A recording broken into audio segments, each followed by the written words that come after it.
Establishment के हमारे पास उनके सबूत मौजूद है और मैं बिल्कुल उनकी बात मानता हूँ।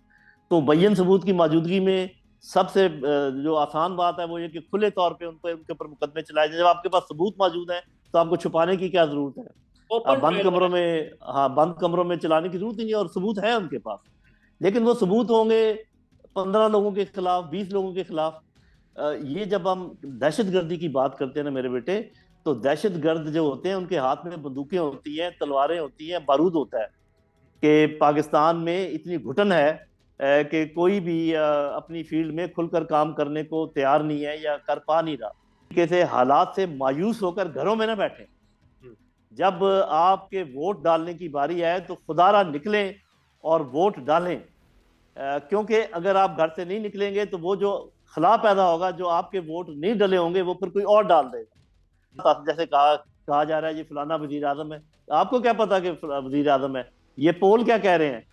जरा पता लगाए ना कि आप किसको वजीर आजम चुनना चाहेंगे, और फिर देखें जो जवाब आता है अवाम की तरफ से। जी। तो इमरान खान को शायद ये बहुत मायूसी हो ये देखकर कि जिनके लिए मैंने इतनी कुर्बानियां दी, वो अपने मुल्क के लिए या अपने आप के लिए इतनी भी बात करने को तैयार नहीं है कि अपने आप को रीऑर्गेनाइज कर लें और दोबारा रिफ्रेश कर लें और नए चेहरों को टिकट देने की बात कर लें। कोई बात नहीं, पुराने चले गए तो क्या हुआ। अस्सलाम वालेकुम नाज़रीन, सियासत डॉट पी के आप देख रहे हैं। जमाल अहमद आपके साथ, जनरल रिटायर्ड नईम खालिद लोधी साहब है। सर अस्सलाम वालेकुम। जी वालेकुम सलाम। लोधी साहब, गुज़िश्ता इंटरव्यूज में आपने ये कहा था कि हमने बात की है, अब आपको बेहतरी नजर आएगी। बात सुनी गई है, कुछ बेहतरी है? ये देखें, बात करना तो हमारे बस में था। हम्म। बात को मानना ना मानना तो, या ना मनवाना तो वो तो हमारे बस में नहीं है। लेकिन ये बात जो बिल्कुल क्लियर हो गई है वो ये है कि इलेक्शन होने जा रहे हैं। जी। क्योंकि अब तो जामिन खुद, चीफ जस्टिस खुद इसकी जामिन है, और उन्होंने ये भी कहा है कि कोई ऐसी बात ना की जाए जिससे ये भाम पैदा हो कि जी इसमें कोई शक है। तो मेरा ख्याल है कि जब, और मैं हमेशा कहा करता हूँ कि एक बहुत बड़ा स्टेक होल्डर तो अवाम भी है ना। जी। तो अवाम की अक्सरियत, बल्कि तमाम ही मैं अगर कहूँ अवाम, वो चाह रहे हैं कि इलेक्शन हो। और जब सदर पाकिस्तान ने और इलेक्शन कमीशन ने गो के सुप्रीम कोर्ट के दबाव पर वो हम्म। डेट दे तो दी है, और सुप्रीम कोर्ट ने अब कह भी दिया कि अब कोई बात ना करे इस सिलसिले में कि भी कोई इसमें वहाम ना पैदा की जब ये होंगे। बस सिर्फ ये है कि इसमें मैं एक चीज ऐड करना चाहूंगा कि मोहतरम चीफ जस्टिस साहब से ये इस्तदा करना चाहेंगे हम, कि जैसे हम कहते हैं कि जस्टिस होती हुई भी नजर आनी चाहिए, जस्टिस होनी भी चाहिए, इंसाफ होना भी चाहिए, नजर भी आना चाहिए। ऐसे ही इंतखाबात के बारे में दो चीजें बिल्कुल वाज़ेह हैं। एक तो ये कि इंतखाबात होने चाहिए, और दूसरे ये कि मुनसिफाना और ट्रांसपेरेंट होने चाहिए। तो उन्होंने एक चीज तो इंश्योर कर ली है। तो हमारी बहुत उनसे इस्तदा है, रिक्वेस्ट है कि मेहरबानी करके दूसरी चीज भी वो इंश्योर करें। सर मैं बस दूसरी चीज पर आता हूँ, जरा पहले इस पर जरा सा कमेंट कर दें। इंतखाबात 8 फरवरी की तारीख आ गई है। क्या सुप्रीम कोर्ट का ही प्रेशर था या कोई और वजूहात भी हैं जिसकी बिना पर ये फैसला आना पड़ा कि 8 को इंतखाब होना ही होना है?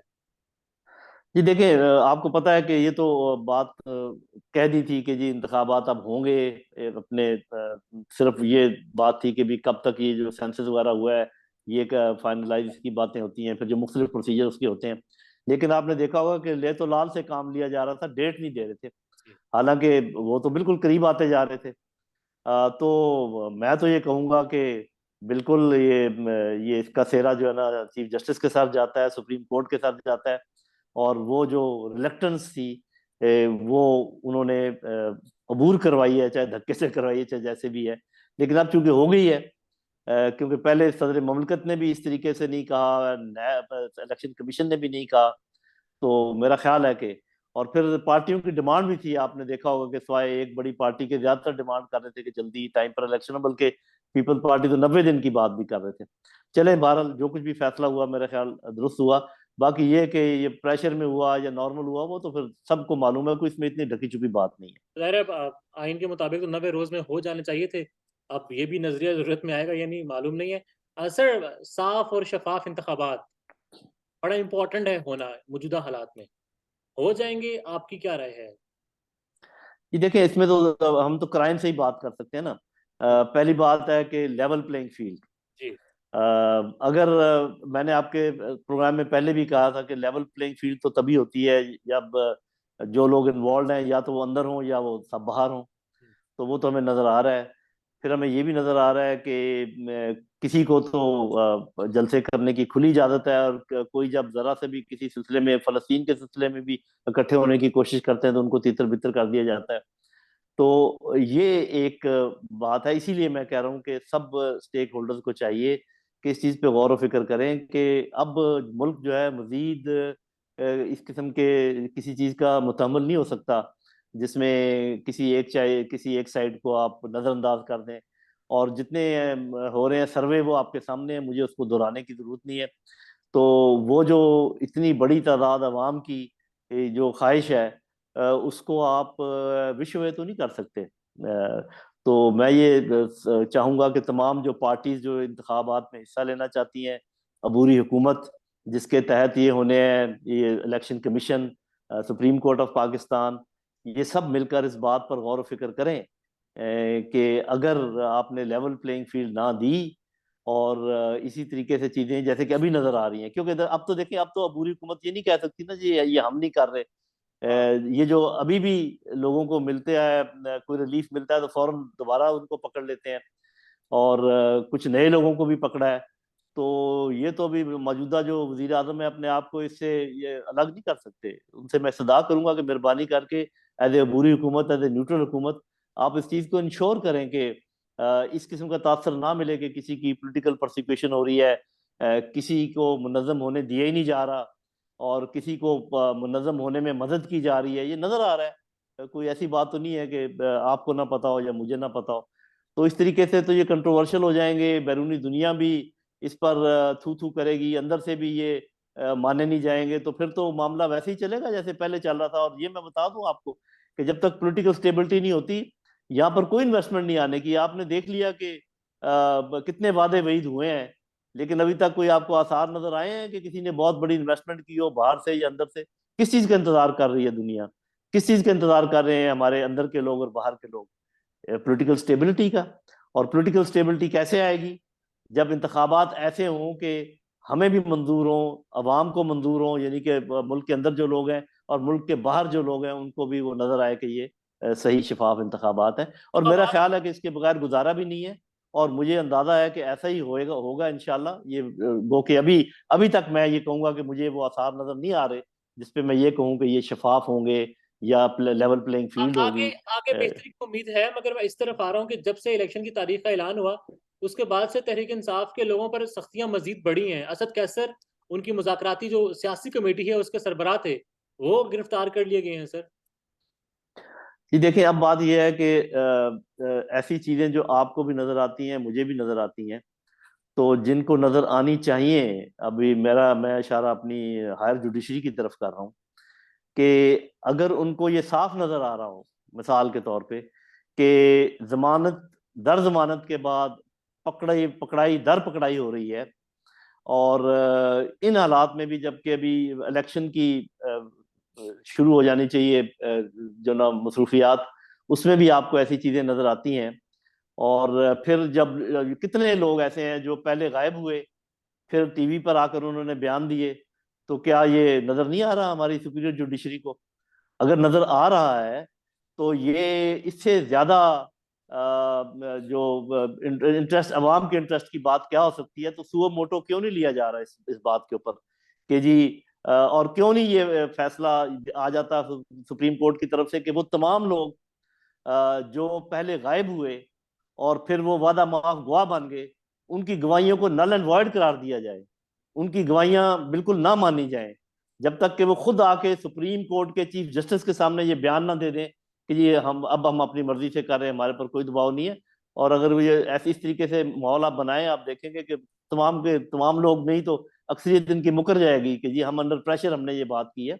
जब आप किसी की रोजी रोटी के पीछे पड़ जाएं, किसी के खानदान के पीछे पड़ जाएं, उसकी जिंदगी तंग कर दें, तो वो तो कोई भी बयान दे देगा। आप देखें कि शेख रशीद जैसा इंसान जो कि इतना आप समझे पहाड़ की तरह खड़ा होता है हर बात पर, उसने भी मान लिया, लेकिन कब माना? जब कुछ दिनों के लिए गायब हो गया। तो ये बातें सुओ मोटो के जुमरे में क्यों नहीं आती, मैं इस बात पे हैरान हूँ। सर हम ये देख रहे हैं खवातीन जो हैं वो भी अरेस्ट तो होती हैं, मगर उनको रिलीफ मिलता है, रिहाई मिलती है, मगर फिर वो धर ली जाती हैं, अरेस्ट कर ली जाती हैं। तो इससे तो फिर निगरान जो है वो, अब तो निगरानों की हुकूमत है ना, तो वो फिर क्या करना चाह रहे हैं?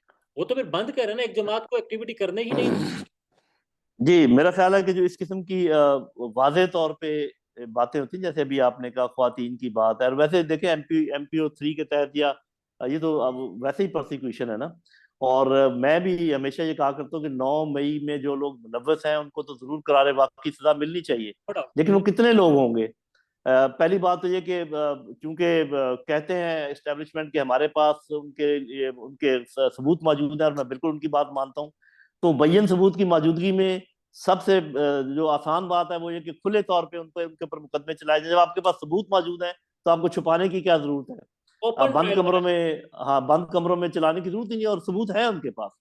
लेकिन वो सबूत होंगे 15 लोगों के खिलाफ, 20 लोगों के खिलाफ।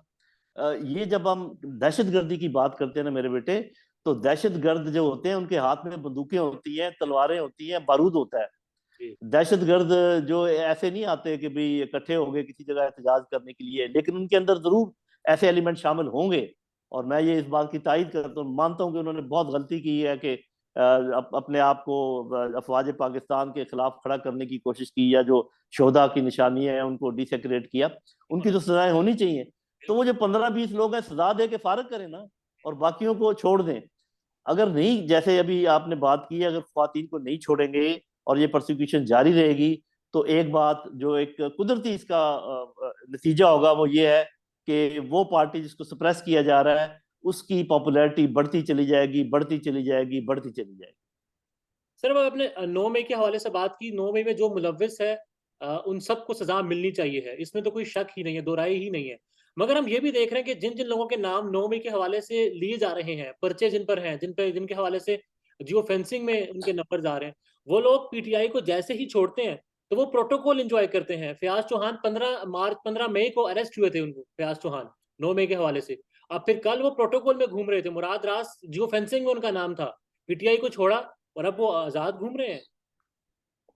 हाँ जी, देखिए, पहले तो जियो फेंसिंग की बात यह है कि जो लोग थोड़े से टेक्निकल है इस बात को अच्छी तरह समझते हैं कि जियो फेंसिंग बेसिकली ये है कि वो आप पता लगाते हैं कि उस इलाके में कौन कौन से लोग मौजूद थे। जी। वो जो टावर्स होते हैं उनकी विसिनिटी में जो लोग होते हैं उससे वो पता लगा लेते हैं।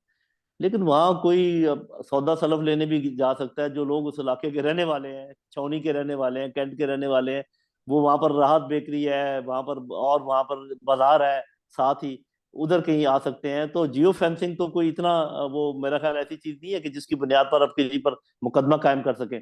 लेकिन यह है कि और सबूत भी होंगे। और वो है, आप सही बात कर रहे हैं। तो ये जो इतनी बातें ना जो बिल्कुल लॉजिकल हैं और एवरेज जहन के भी समझ में आती हैं, इसी चीज की बुनियाद पे मैं कह रहा हूं कि ये चीज किसी भी सूरत में आला अदलिया की आंखों से ओझल नहीं हो सकती।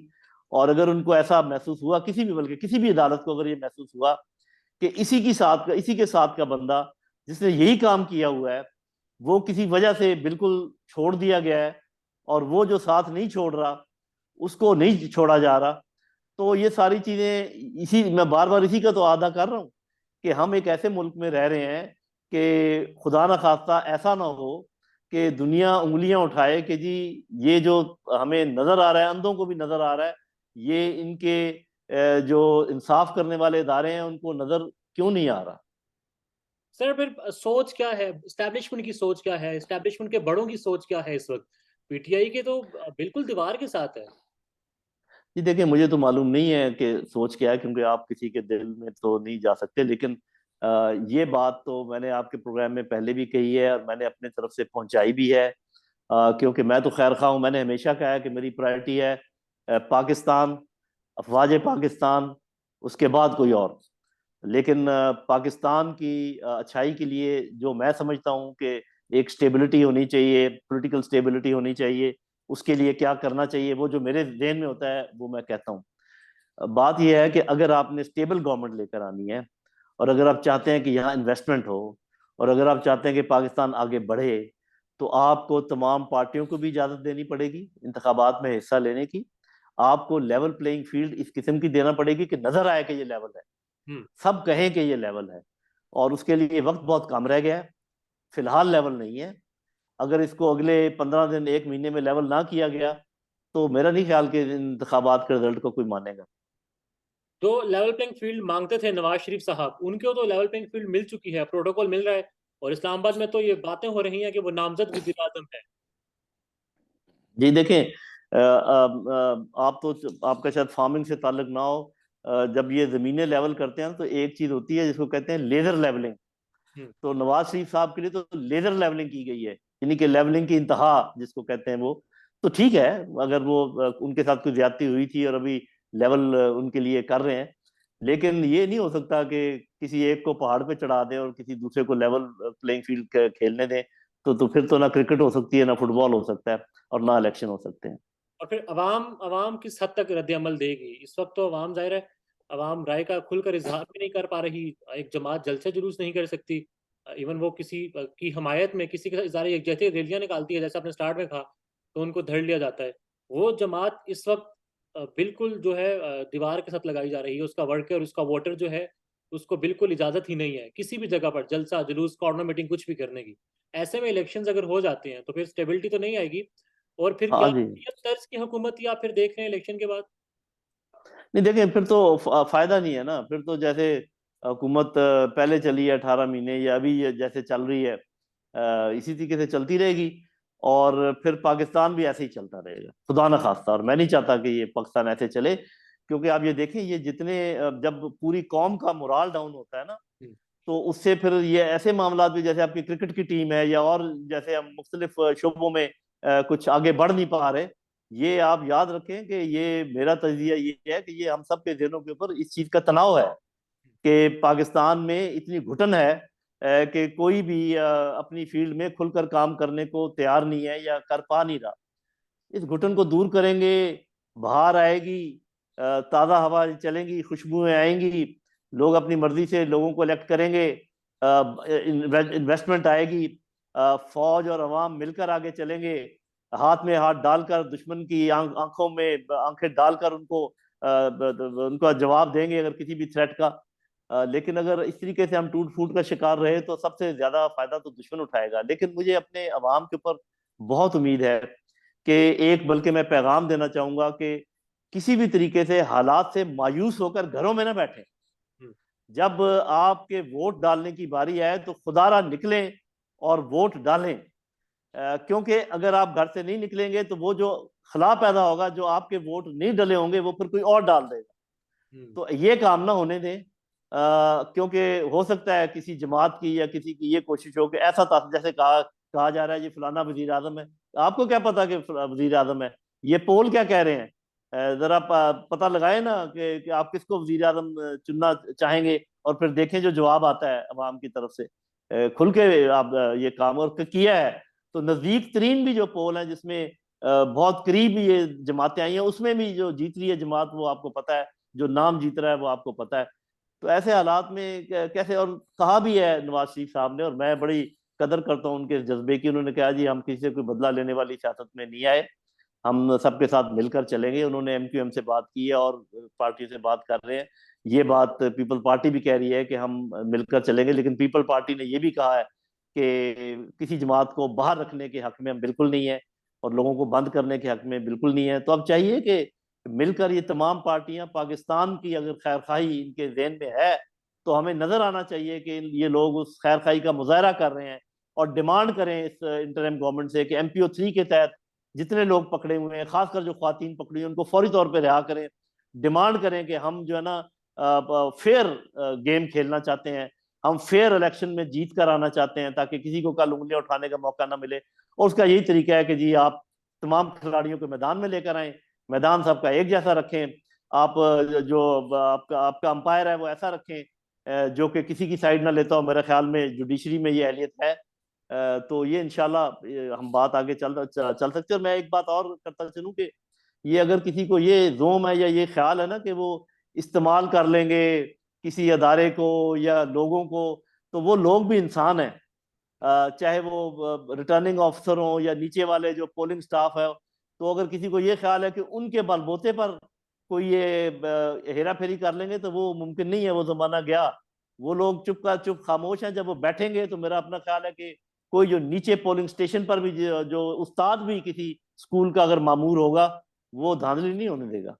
वेल सर, लास्ट में बस ये बता दें, पोल हम देख रहे हैं, सर्विस हम देख रहे हैं, एक ही नाम है जो जीत रहा है। वो पहले अटक जेल का कैदी नंबर 804 था, अब अडयाला जेल में है, इमरान खान है वो।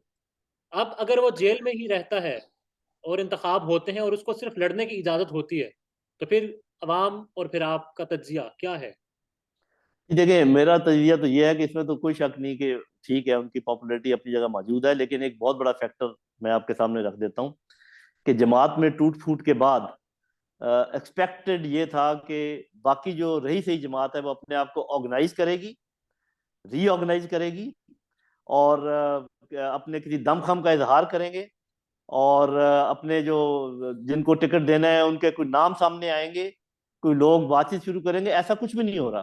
जी तो इमरान खान को शायद ये बहुत मायूसी हो ये देखकर कि जिनके लिए मैंने इतनी कुर्बानियां दी, वो अपने मुल्क के लिए या अपने आप के लिए इतनी भी बात करने को तैयार नहीं है कि अपने आप को रीऑर्गेनाइज कर लें और दोबारा रिफ्रेश कर लें और नए चेहरों को टिकट देने की बात कर लें। कोई बात नहीं, पुराने चले गए तो क्या हुआ।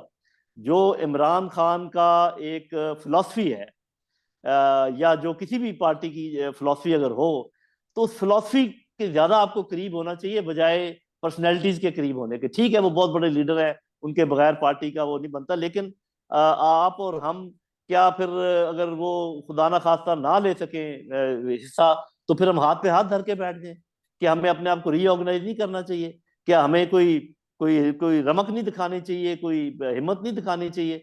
वो मुझे नजर नहीं आ रही। अगर ये हालात रहे तो फिर पीटीआई का आगे बढ़ना बहुत मुश्किल हो जाएगा। इसे पाकिस्तान भर में गुज़श्ता कई महीनों से मावरा आइन, मावरा कवानीन मुकम्मल तौर पर बंद कर दिया गया है, मुकम्मल तौर पर बैन कर दिया गया है। सियासत डोर पीके की नशरियात को लिमिटेड करके पाकिस्तान में छोड़ दिया गया है। तमाम तर कानूनी मुआवजे के ऊपर आवाज उठाई गई, दस्तक दी गई, लेकिन हर तरफ से खामोशी है, सन्नाटा है, कहीं पर कोई सुनवाई नहीं है, कोई सुनने को तैयार नहीं है। लेकिन इसका हल क्या है? क्या खामोश हो जाए?